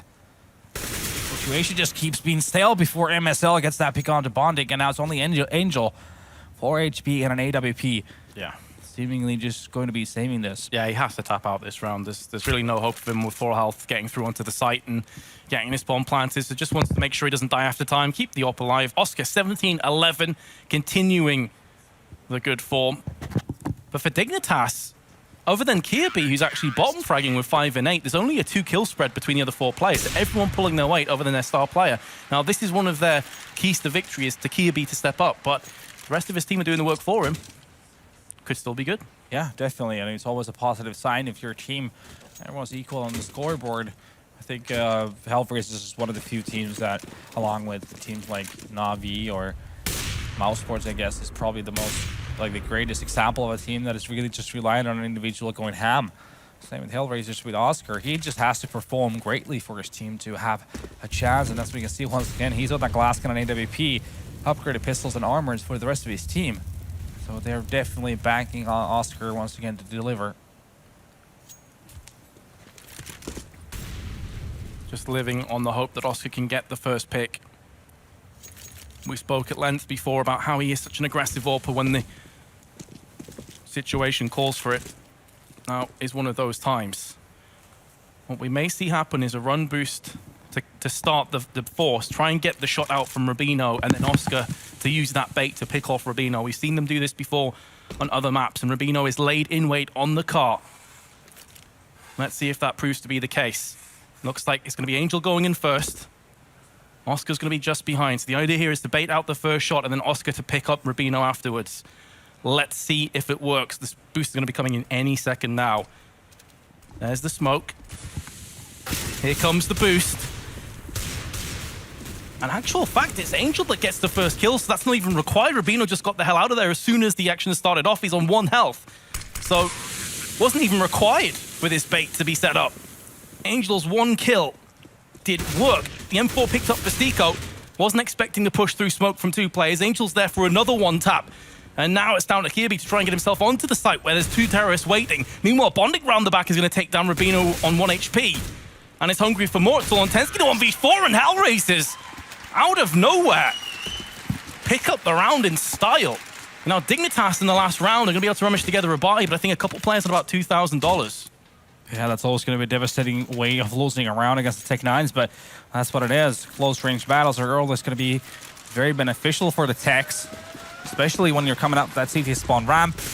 When you're taking it from high ground to lower ground, you're going to be the one in the advantageous positioning, defending that bomb. Right now, still, Dignitas does have the money to buy pretty much everything they wanted to. Rubino on the op once again, everyone else with the M4s, and pretty much all the utility they would need. HellRaisers, on the other hand, taking things very slowly. Not really, nothing crazy going on. Very standard so far. Yeah, quite a few drops, I think, from Dignitas there. I think Kirby and Rubino are on about 7k apiece. Here we go, trying to hold off his Tensky. We saw some magic from him earlier on in the A site with a beautiful triple spray down.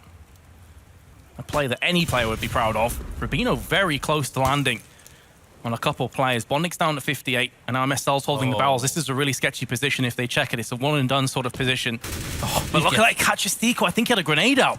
Such a lucky positioning. You let that grenade also come in, and Angel's going to be the one to trade it off. And now it's Rubino on the bomb side alone, though he does have a teammate on the long side of things, and Bondic seemingly is going to be falling back towards there. This might be a bit of a split. Oscar is going to go down to 21 HP. Nice burst there from Config. He'll fall back to the B bomb side. Bomb on catwalk for now. In a safe position for HellRaisers. They can salvage it. The issue now for them is they have to turn an eye to the time, which is 25 seconds left. Rubino has seen this a bunch of times before. Spots a very small glimpse just through the smoke and will convert that into a kill. Angel, the only player left in this half, but not for long. Dignitas take the 9-6 lead. A solid lead at that, but as we mentioned before, HellRaisers' power was on the CT side earlier. So if they can start things off, 9-6 may not be good enough. Exactly. Their aggression is very hard to play against, even if you know about it. That's the one thing to be able to apply it at your actual gameplay. He's enjoying it so far. This fellow here, obviously. Resident sleeper. Good morning. There's the game of counter-srike going on here. I was just expecting someone to like walk past and smack him on the head with one of those sticks. Just crack him. Because why not? Why wouldn't you? 9-6 scoreline. Obviously way better from Dignitas than we were expecting, but gotta remember HellRaisers is really good on that CT side. They are hard to attack against. They will throw a lot of aggression in tunnels. They will push with one from lower, one from upper. They'll have 2 guys come up through catwalk. Just all kinds of shenanigans left and right. So gotta be really ready for it. So if you're Dignitas, play it really slow to start things off. Super slow, and let HellRaisers do all their aggressiveness, and then afterwards you get to do your actual executes. So the players that typically push up mid are Stico and Angel. Angel also plays a lot in tunnels. Oscar is also a player that will go up mid. He'll hide behind Xbox looking into tunnels and sometimes actually go for the peak. So there's a lot of different elements to this attack. They often push up long as well. It's hyper aggressive. Look at Angel's position, man. This is as ballsy as you like. Exactly. As if we can talk about balls deep. Well, Oscar also has his balls deep right now. It's going to go up middle, get the first kill on the MSL. But going to go down by Kirby there. Stico also taking that duel, wins it, and doesn't fall back. It's all about the aim duels, boys. Stico getting another one. Now it's a 3-on-2, and it favors HellRaisers. Ball's got deflated, mate. Ball in the hands now of Config. You got the USP in Tensky's. Oh, Stico, that shot on Config was tasty. Now leaves Tensky with it all to do. He's spotting one player, knows roughly where the other 2 are as well, as a result of his fallen teammate. With the bomb out in the middle of nowhere, quite literally surrounded by CTs. And the bomb being down all the way up in middle, that's going to be a super tough one. Obviously, Tensky, 55 HP against 3. It would need massive mistakes from the HellRaisers players for this to be possible for Tensky. Oh, that's absolutely it. It would be a culmination of Miraculous play, but a massive throw as well from HellRaisers to lose from here. And there we go, the drive-by headshot from Bondic, finishing it in style. So it begins, the CT Mammoth and his HellRaisers. Well, it's going to take a lot of effort for Dignitas to be able to grind this one out. Don't let the scoreboard fool you right now. Let's see what Dignitas' approach for this is going to be. It is going to be full on, full buy. They have upgraded all the pistols. They have a bunch of nades to work with, armors, everything. And their destination is tunnels right now to start things off. And look at this aggressiveness right off the get-go. HellRaisers are showing no mercy. Stico, he's going to be spotting this lower tunnels. He's got to be careful, though, because the Tech-9s can do a lot of damage from this range, as does Oscar from this range with the Scout 2. He's going to get the first one on MSL. How close was that through the wall, hitting someone's head? That was ridiculous.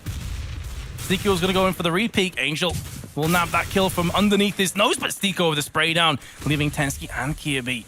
The bomb completely isolated from Tensky, who's made moves into B. I was going to say originally that maybe they can use this as a fake, but the fact that Kirby's so out in the middle of nowhere here, nowhere close to A, doesn't mean he can get himself onto the site anytime soon. So he's going to have to play the thinking man's game, and that's not a good way to start things off, is it? And they spoke anyone.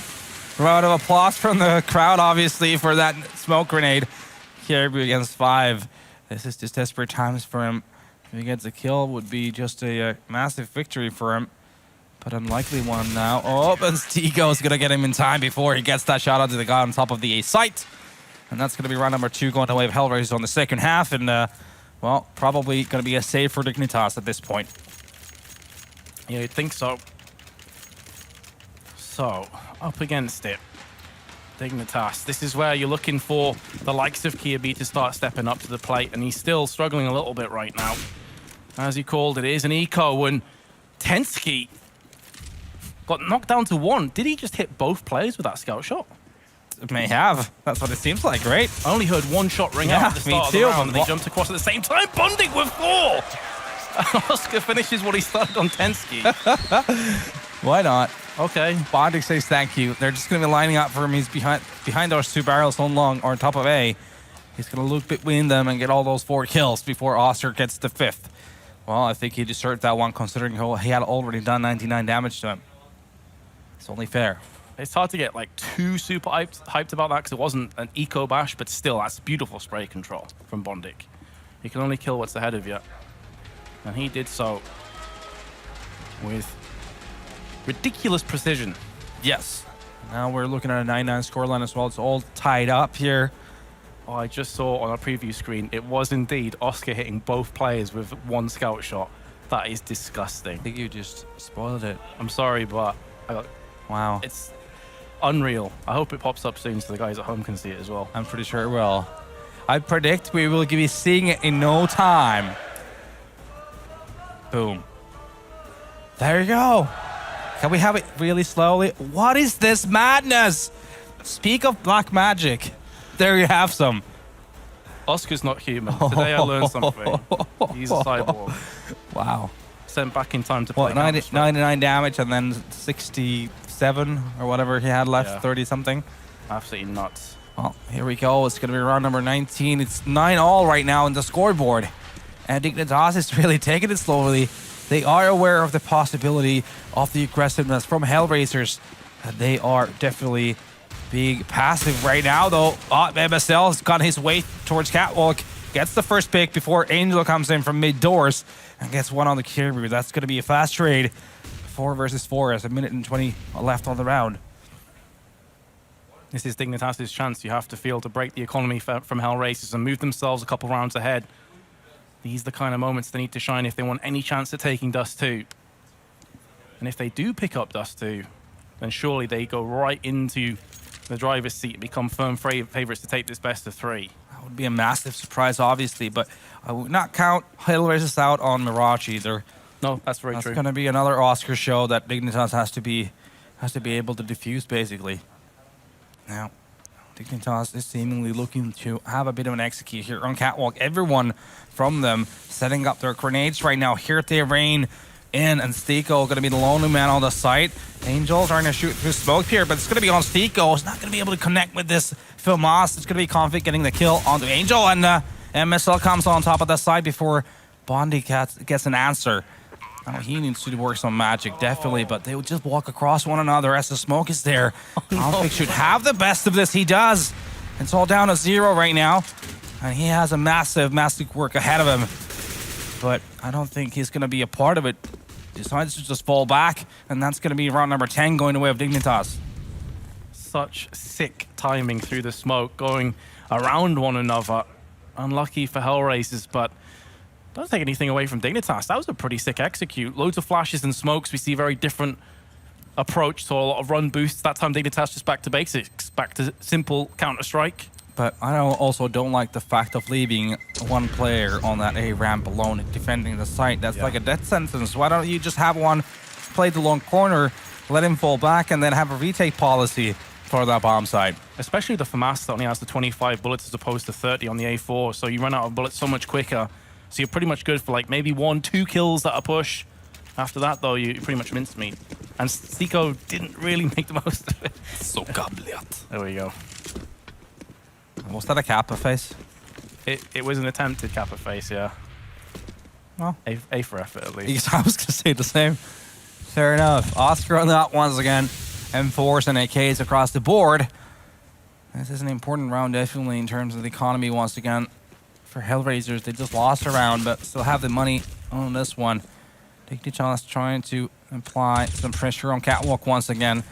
This time around, though, they have one playing tunnels and one is outside along. So that gives them a real possibilities of what they want to do. But at least initially, it's going to be this cat control that has been enabled. Significant nade damage as well to both Config and Kirby. Smokes on mid, and here comes a push against 0 with a double spray down, though, from the construction. And this is absolutely ridiculous from HellRaisers, not losing a single player and just battening down on Dignitas. It's all well and good that Tensty's got through onto B's site, but the bomb is in middle. So he has such a massive task ahead of him. Maybe he can take down 0 as well. On the other side of the box is just on 7 health. A bullet should do the trick. Well, the hard part is when you're trying to do a B split, when you have 3 CTs basically holding that part of the map, it's, well, virtually impossible to get a B split working. And then that's the 0 and Angel just single-handedly denying that attack, and that's the beautiful trophy these gentlemen are playing for. That's the icing on the cake, right? They've pretty much got what they came here for to start off with. 30 grand, not too shabby as well to the winner. Yeah, I think it's 15 to the runner-up. Yeah, you can buy a lot of ice cream with that. Because why not? Felico for Dignitas.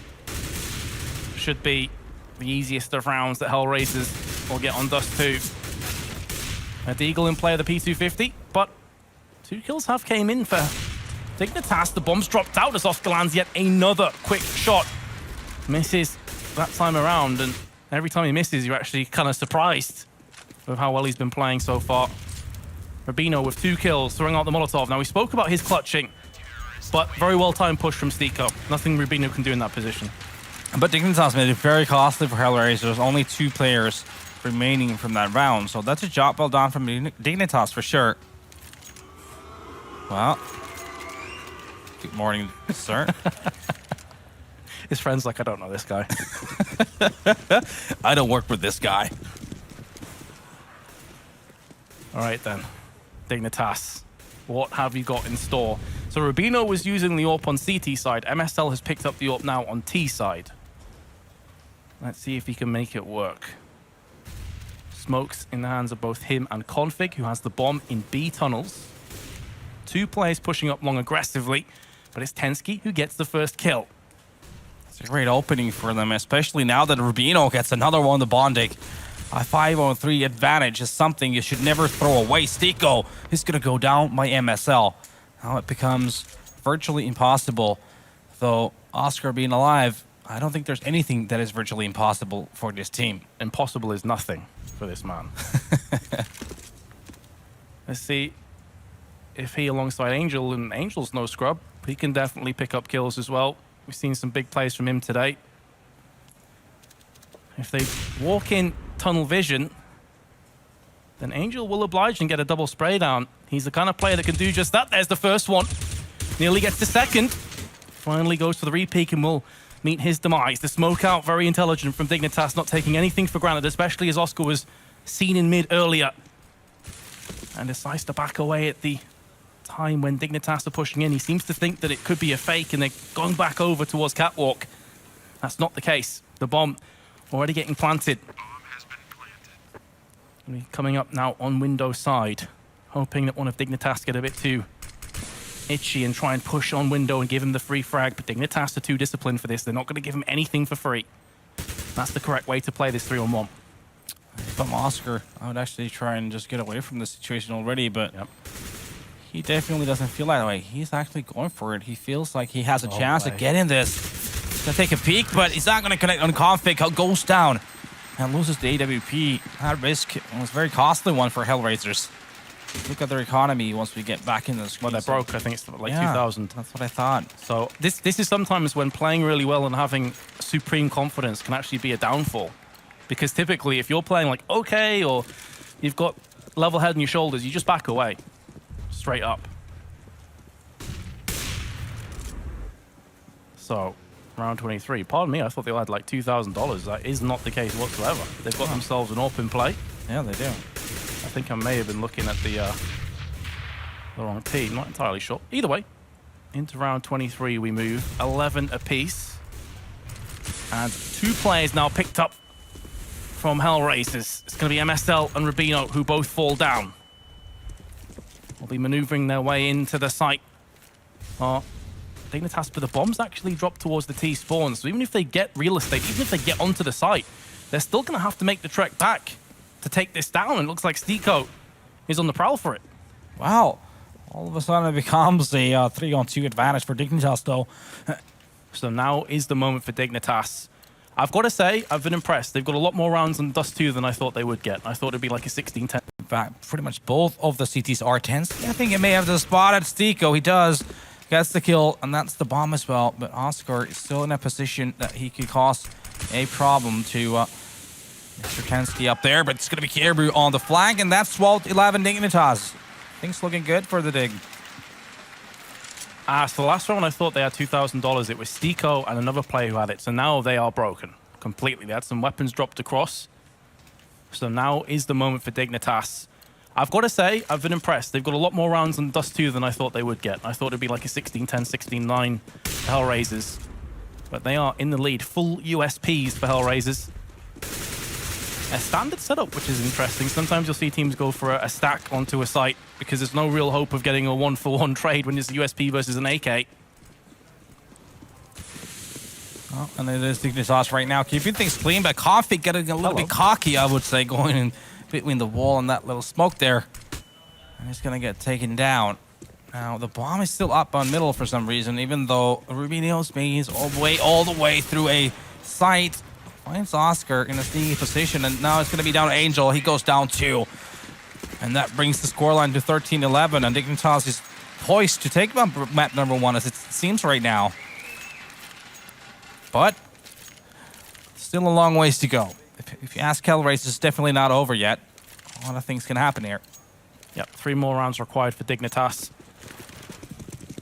Again, no surprises. Oscar's just shy of a 30 bomb. Mr. Consistent. Yeah, not really sure it's even worth mentioning anymore.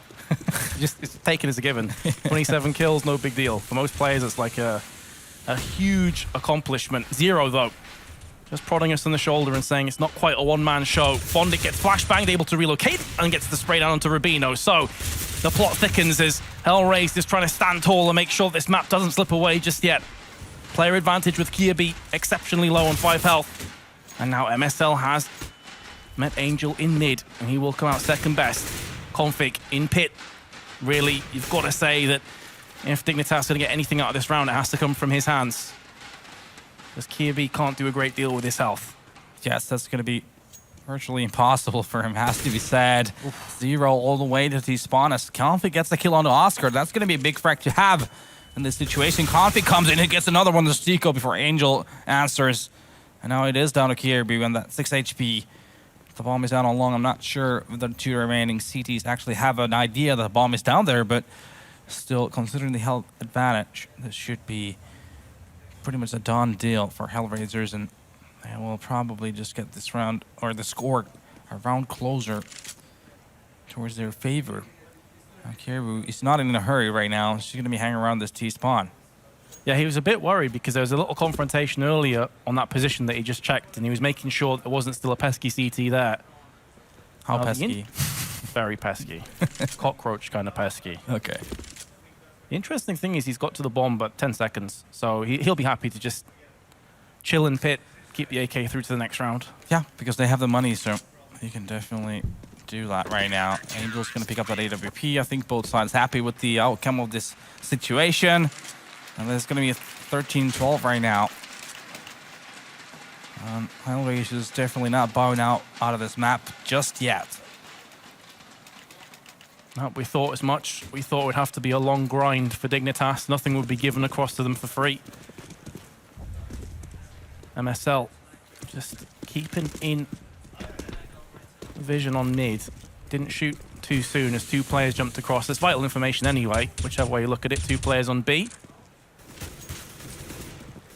And typically when HellRaisers do push a player up mid, they actually only send 1 B. So that in itself could actually give the information to Dignitas, knowing, okay, Angel, Stico, they're not going to be pushing up, we're good to go. Pop flash to middle from Dignitas, but they run into one another, not managing to get through the double doors. So there goes a little push they were trying to make. Instead, it's going to be MSL just probing this catwalk area with the AWP. He's not going to find anything, though, because of the passive play from HellRaisers towards that part of the map. It's only going to be Oscar. Well, not just only, but it's going to be Oscar holding that A ramp. And he's the one just playing between long and A, helping good old Bondic. It's going to smoke onto the CT side from MSL, and then pop flash just to the other side of the doors. So we're going to have a quick check. He's happy enough to give the green light onto the long push, and if Oscar's not careful, and Bondic doesn't do his job, this could be a massacre for Dignitas. Bondic has given his position away, but Oscar's going to be there. That being said, a 1-for-1 trade will be happy days for Dignitas, especially if they can lock down on Bondic. That opens up A nicely for them, but Stico, meanwhile, will put down MSL. So it's not going to be quite as simple as they originally had hoped, and Stico's going for the cheeky jump shots. Angel, meanwhile, takes out Tensky, and now Stico is on the prowl through smoke. Config whizzes bullets past his head to take out his teammate of Angel. 10 seconds now, and here come the jump. Max 7 shots again, and he's landed the headshot. And with 7 seconds to go, that's probably the round done and dusted. Rubino's going to have to try and pick up the kills in 2 seconds. It's not going to happen. And now he has to be wary of not dying after time, and he has. So a double whammy for Dignitas. That was that Max 7 basically that won the round in the end on the hands of Stico. We saw him go mad in the previous matchup against Orbit, getting a 4K on Mirage, and now we once again see him have that in a very important situation. The bomb gets dropped. Rubino, no time to plant the bomb anymore, and that's going to be the round over. Now, looking at Dignitas' money, they're going to be going for a straight off B rush coming in here. Full bot 2. It's going to be all on 0 right now. He's not going to be able to get 1 kill. Angel coming to rescue, but he has to retreat. Only 22 HP left. And that's going to be bomb site lost. Oscar, though, is going to get MSL, who was trying to lurk in mid. It's a beautiful pop flash from Angel, landed on all 4 players from Dignitas as they pushed in, but he only had the UMP. If he had an M4, I think he would have gone a lot differently. Tensky needs to get that kill. He had everything going his way. And a 4-on-4 retake scenario, those are the kills that can make or break rounds. Those are the kills that can make or break maps. And that's the situation we're currently in. Kirby with a nice shot and a second as well, and he's looking for a third. Oscar gets tagged but not fragged. And HellRaisers claim their 14th, and Tensky right now must be feeling awful. In a world of hurt, if you ask me. So unlucky. Yeah, he had everything. That was such an instrumental kill to have, and Oscar also getting another one to the guy at around big box afterwards, after a very nice pop flash coming in from the outside of B. So definitely a rough round for Tensky, has to be said. Every time you're supposed to connect from that range, but wasn't meant to be. And now it's going to be HellRaisers on the lead. The Dignitas are able to rummage together a buy, albeit with only the one AK-47, Deagle for Config, a scout for Tensky. HellRaisers on the brink of repelling a valiant attempt from Dignitas. It could be so close yet so far. An Angel pointing them in the right direction to take the 1-0 lead. Headshot onto Kirby, who's been a bit absent, I think it's safe to say, on Dust 2. Hasn't really been stepping up to the kind of performance that we were hoping to see. Config's down to 50 as well, through the smoke. And Dignitas' options are very rapidly narrowing down. Yeah, they've already lost their first man and haven't been able to really build a lot of ground. Instead, it seems like they're just going to be dunking themselves into the B-bomb side. But right now, it is recited by 2 CTs. That's going to be Zero on top of the box. He's going to get the first one onto Config. Falls back to the car. Angel, though, is going to be the one chiming in to help Zero out before MSL gets the trade. Now, Zero is going to go down with the spray. But MSL, before Steeko comes in, he's going to be the one to close it out. It's going to be map point right now for HellRaisers. Yep, they have 2 of them as well. 15-13. That's off the back of a 4-spy as well from Dignitas. So it's going to be Tech9's probably in play. Maybe a Galil or 2. Maybe an AK-47. So it's a little bit better than I anticipated, but still, compared to the arsenal for HellRaisers, it's not too good. Slightly heartbreaking considering how well Dignitas is playing this map. It's just small little mistakes that have cost them a lot. HellRaisers is definitely taking the full advantage right now. It's like you said, a massive 4-spy from Dignitas. They still do have Galils and AKs and UMP, Tech9, and a bunch of grenades to work with, but obviously it is not the optimal situation. But all the stars are aligned for them, you never know. Right now, they've established catwalk control, and that's a grenade. It's going to make a lot of damage. Going to make 100 HP worth of damage, I think. Definitely worth the investment. Paying out dividends there for HellRaisers. Of course, they're not going to be sure on that. That stands to good reason. At least clipped one of the aggressing terrorists. Oscar on the car. Steeko must know there's a player around there. Now it's all up to Oscar. Their second kill comes in. Incendiary as well is going to be banking off the wall, stopping the plant on short. And stops Dignitas dead in their tracks. They know Oscar's still there on 12 health. Look at this. Also, Config decides to just fall back from catwalk down to CT spawn, but Oscar has the sight on him. He's going to get the frag. It's down to Rubino right now, and he's going to go down 2. That's going to be HellRaisers picking up map number 1, 16-13. Again, though, we called this, we predicted this score. I didn't think it would be that close. Definitely Another day, we could be saying 1-0 to Dignitas. If you want to be bold, you might say that round with Tensky missing his shot. The guy, I think it was Oscar, coming to upper tunnel. Had he got it, we could be looking at a opposite score. It could be a 16-13 for Dignitas. And looking at the map pool, you know, at the end of the day, you could be looking at a very important scoreline at that. Absolutely. I don't even think it's necessarily a huge bold statement to make. It was a 13-13 scoreline. It was a 4v4 retake. Tensky whiffed that opportunity. He ends up dying. Then after that, they have 2 4-spies consecutively that end up losing the map. Unfortunate, but that's the way counter-srike goes sometimes. Exactly. Played very well. And now they will have their another chance on Mirage. Obviously, a map we know Dignitas has always liked, but then again, also we've seen a very, very good HellRaisers on Mirage so far, and it's been a big Oscar show definitely on that CT side. So on that map, it's going to be about Dignitas being aware of the fact that Oscar can be anywhere. He can be on A palace, it can be B apps, it could be window, connector, B short, everywhere, and just be aware of that and try to play so passively to begin with that you're not going to run into the trap that is known as Oscar. Well, we're going to find out if that's going to happen for Dignitas, if they can bring it back to a 1v1 in terms of maps and take us to overpass, the map that we both feel they should probably be favourites to win right after this short break.